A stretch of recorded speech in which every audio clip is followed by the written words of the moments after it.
बे भएको जतिले यो भिडियोलाई सेयर गरिदिनु होला। कुरा तितो होला होइन, तर मिठो होला। मिठो नमिठो जे जस्तो भयो भने एकछिन सुनिदिनु होला, तर सत्य कुरा हो।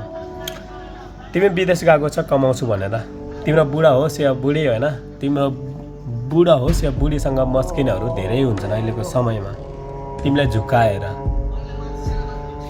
अर्कोको बुढीको पछि लागेर अर्कोको बुढीलाई तिमीलाई म माया गर्छु, यो गर्छु, त्यो गर्छु भनेर टाइम बर्बाद गर्नुभन्दा अगाडि तिम्रो आफ्नो बारेमा सोच्नु के। जो कोही पनि होइन, म जस्तै छोरा मान्छेहरूको लागि है यो कुरा।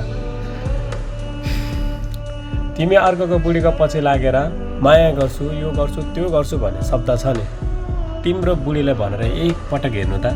कसम तिम्रो बुढीको मनमा यति धेरै माया पलाउला तिम्रो लागि भन्ने कुरा मलाई सोध के।